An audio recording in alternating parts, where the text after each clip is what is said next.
All right, everyone. Welcome to another electrifying episode of Billen Belhomme today, where we will be dissecting the most intriguing legal cases in the world of wealth, trust, and sometimes rock and roll, like Mm. you'll see. So I'm your host today, Maxime, and with me, as always, our legal virtuoso, Ross. So how are you feeling today, Ross?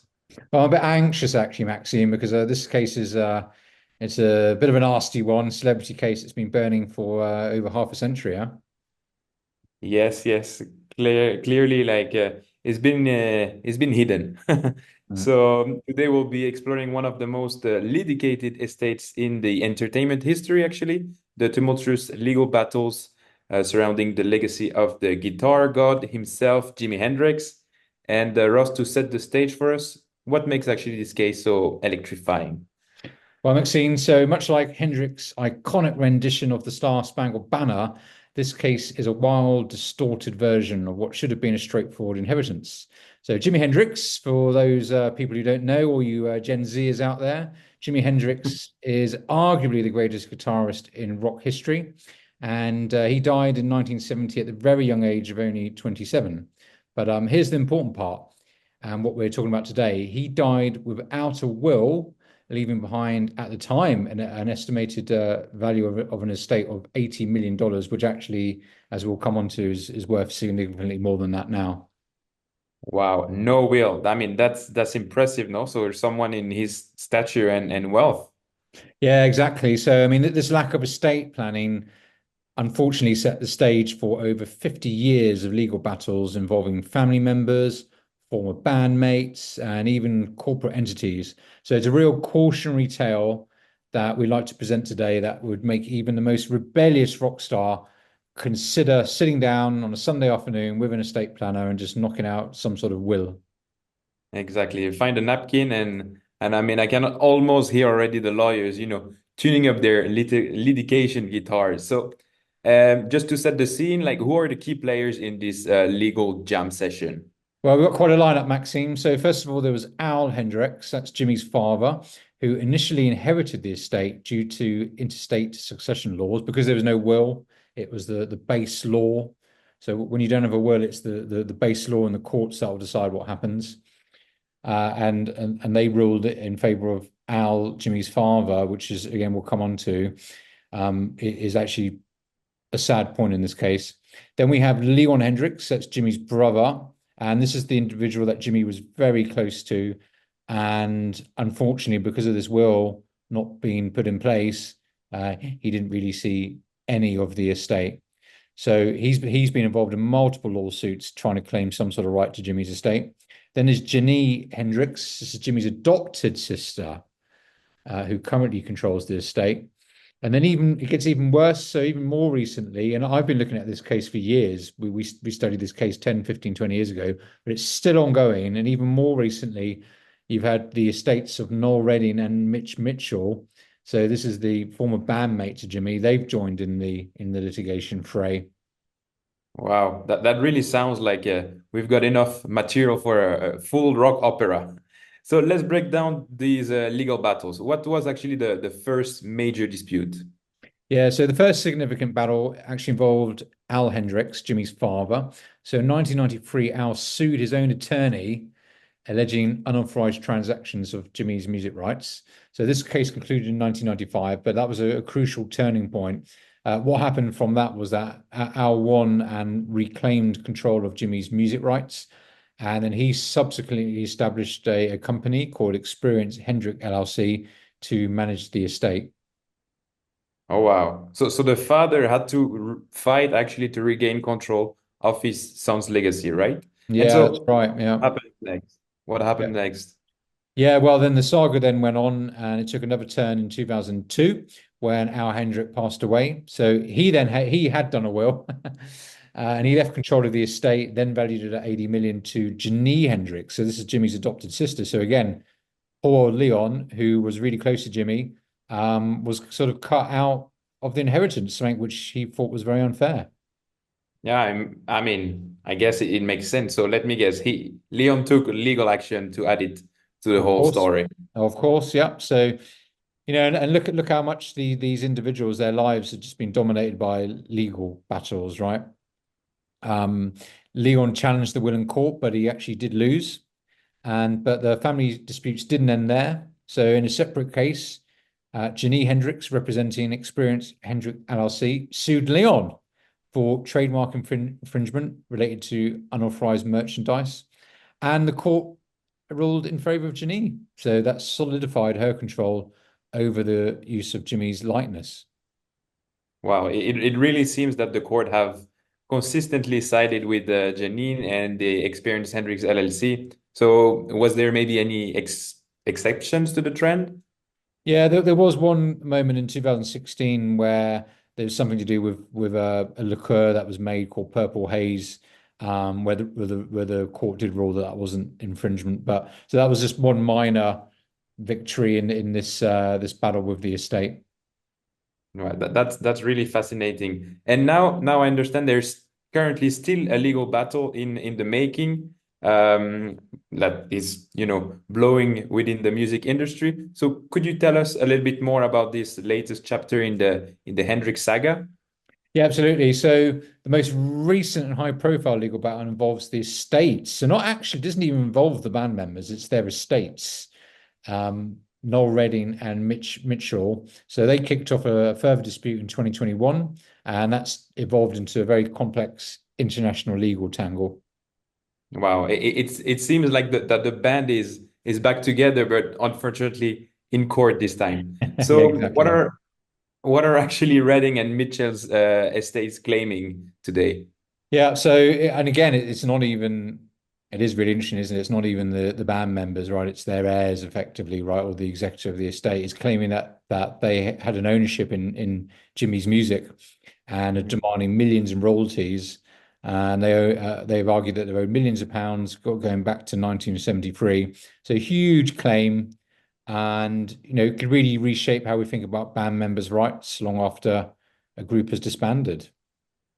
Yeah, I mean that's quite a claim after all these years. Like we're talking now already more than 50 years. So how actually the has the Hendrik estate again responded to these? Yeah, well, as you might expect, they've not taken this line down. The Hendrick estate, no shortage of experience in litigation, so they're prepared to head this one on. So the Hendrix estate, along with Sony Music, actually filed a countersuit in New York, and they're arguing that Redding and Mitchell had actually signed away their rights back in the 1970s, so effectively relinquishing any control to future royalties. I see. So a transatlantic legal battle we have Yeah. today. So how is that playing out actually? Yeah, well, unfortunately, this one's become a bit of a jurisdictional chess match. So back in May 2023, a US federal judge ruled that the case should primarily be fought in London courts. So they're even fighting over just the mere jurisdiction on this. I mean, really absurd, right? The band members are long dead, and all this is going on. Um, the UK lawsuit centered on estate matters, release of documents, and copyright and intellectual property rights under English law. Wow. So we have American music being disputed in English courts over contract signs like decades ago, 50 years ago. That's insane. So it's like a legal version of rock and roll itself, like live forever. And so what are the potential maybe implications in this case? Yeah, they could be far-reaching, Maxime. So, I mean, first there's the obvious financial aspect. The Hendrix estate is actually now valued at $175 million. So, you can see it continues to generate significant revenue despite all the Mm. legal money that's been spent. I mean, I heard of a figure of once of about 40 million that had been wasted in legal fees around this estate. But the music and the IP is generating still lots of money from music sales and licensing. So if the court was to rule in favor of Redding and Mitchell, it could mean a substantial payout and redistribution of past and future royalties. But beyond that, this case could set important precedents for how we handle intellectual property rights in the music industry, especially for bands and collaborators. It might prompt a real reevaluation of contracts and agreements, especially made during the early days of a musician's career. Wow. It really seems like the Hendrix estate can't catch a break from all those legal troubles, unfortunately. And is there a type of ongoing litigation common for large estates? Well, look, it's not uncommon for high value estates to face legal challenges. I mean, the legal system is for people with money, and people have money use lawyers, and um, litigation does happen. So what's unusual in this case, though, is the exceptional longevity of it and the complexity. And really, this is all because Jimmy became very rich very quickly, and he died very unexpectedly. He actually died of an overdose of just sleeping pills and alcohol one night. And of course he hadn't done a will. So I mean, one of the key things we're saying from this case is, you're never too young to do a will. Um, Mhm. and of course Jimmy, he didn't realize how popular his music was going to be and how long it would go on for. The popularity didn't he didn't see into the future that this multi-million estate would grow and grow and grow forever long after his death and affect his heirs. So all he had to do was sit down, one afternoon and just thrash out some thoughts. But yeah, since then we've seen disputes between family members, between Jimmy's father, Al, the sister, the brother, and all these sort of trademark and copyright infringement cases. So yeah, it's complex. And it's complex and never ending, it's like a solo guitar of Jimmy, like never stops. Mm. So, what lessons can we actually teach our listeners today from, this ongoing saga and make sure that we have, clear steps for them? Yeah, no, I mean, first and foremost, the importance is to have a comprehensive estate plan.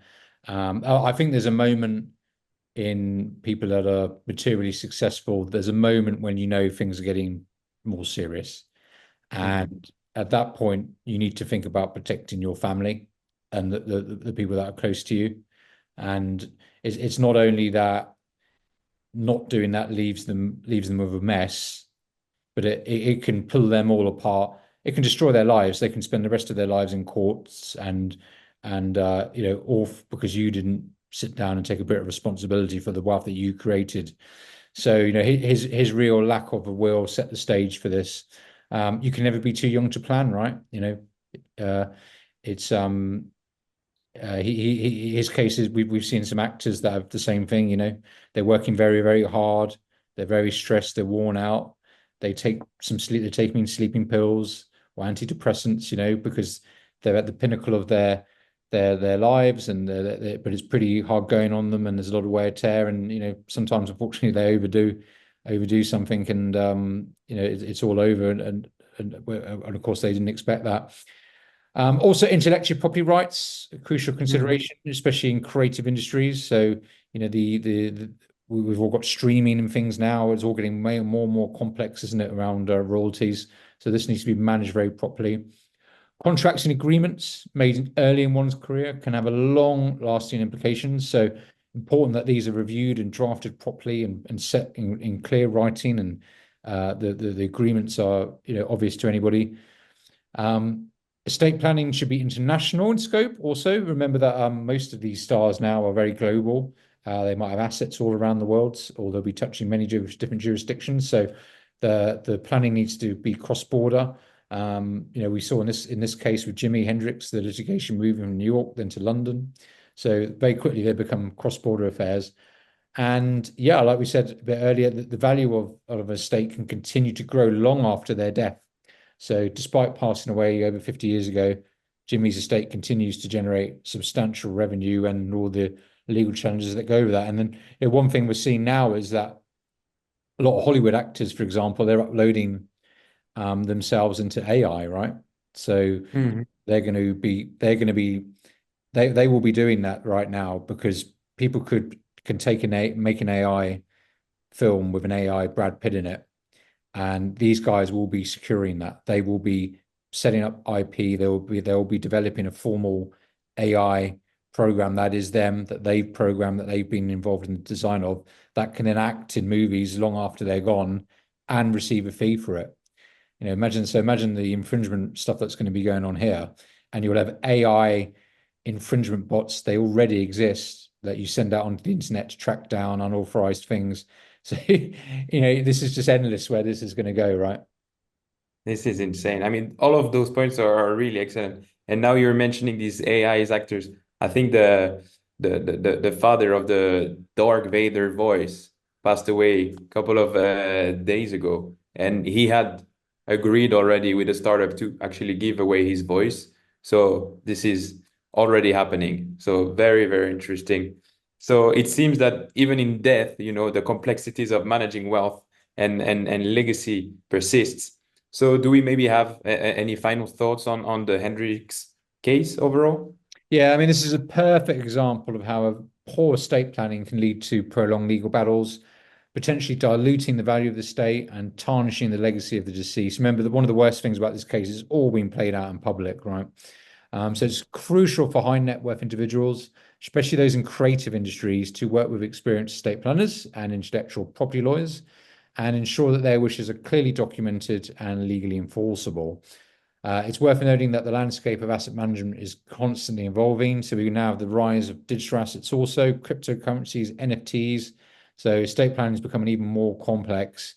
So, I mean, imagine how simpler the Hendrix estate might have looked with some modern tools and some foresight. Or if they'd come and seen me and spoke to me. Unfortunately, I wasn't alive at the time, though.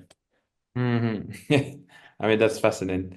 So from a rock and roll to, IP rights, that I think that case really has it all. And it's a 50-year-old ongoing battle. So many lessons that we can learn from. So thank you very much, Ross, for these enlightening discussions.